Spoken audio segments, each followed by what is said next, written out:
Et oui, le journal des sports avec vous, mon cher Jules, bonjour. Bonjour Maxime, bonjour à tous. On commence avec du football pour changer parce que le PSG retrouve son fauteuil de leader de la Ligue 1 après son succès hier soir, notamment sur la pelouse d'Auxerre en ouverture de la 19e journée. Et oui Maxime, victoire poussive sur la plus petite des marques et quelle fut longue à se dessiner.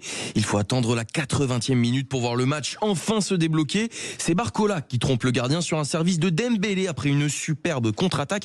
But qu'on va revivre avec les commentaires de nos confrères de Ligue 1+. C'est un 3 contre 1 avec Ousmane Dembélé. S'il parvient à trouver Barcola qui va aller défier de Lovan Léo. Et cette fois-ci ça passe pour Bradley Barcola. Ça aura mis du temps à sourire à l'international français.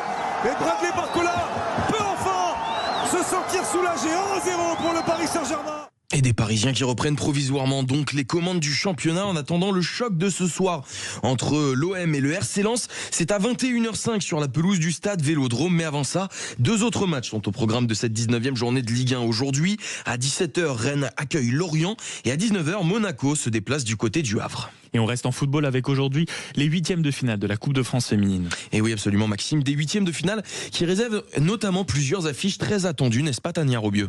Oui, et tous les regards sont tournés vers l'OL Lyon.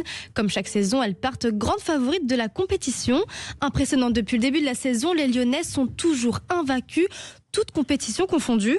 Au programme aujourd'hui, un duel très attendu face à l'Olympique de Marseille, 9e de la Première Ligue, et une autre affiche à suivre de près, Montpellier face au Paris Saint-Germain, avec Montpellier qui joue sa survie en championnat et un PSG qui vise le haut du tableau. Ouais, mais la Coupe de France, Tania, c'est aussi la magie des petits poussés.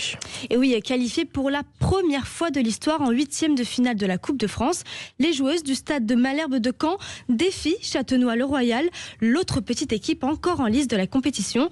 Un match où tout reste possible à suivre dès demain à 14h30. Et oui, et puis vous le savez peut-être, aujourd'hui c'est la journée internationale du sport féminin et toutes les équipes de Sud Radio vont vous faire vivre toute la semaine une opération spéciale sport féminin avec des invités de marque tout au long de cette période. Et on passe cette fois-ci à Sud Radio, la radio du rugby. Avant de parler de la 15e journée de Top 14, on va revenir sur cet entretien absolument exceptionnel et exclusif avec la star du rugby, mon cher Jules, c'est Antoine Dupont. Mais oui Maxime, la star et capitaine de l'équipe de France qui s'est confiée dans une longue interview menée par Christine Bouillot et Éric Carrière.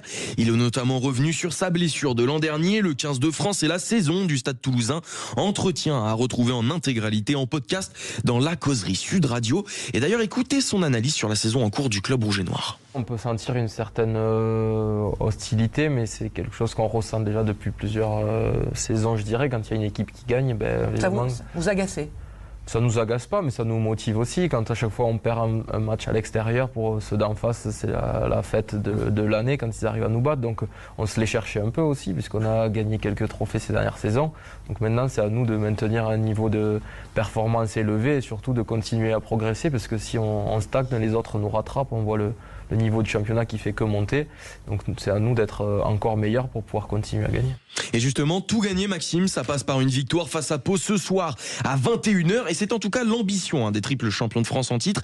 Et François Cros le sait, c'est un gros mais très gros combat qui les attend sur la pelouse d'Ernest Vallon. Ça fait plusieurs saisons que l'équipe de Pau monte en puissance et cette année ils ont trouvé leur rythme et franchement le début de saison qu'ils font il est assez incroyable, donc forcément ils vont arriver avec pleine confiance et en voulant faire un résultat chez nous, donc on est averti, on est au courant, à nous de répondre présent et de faire les choses correctement pour passer une bonne soirée.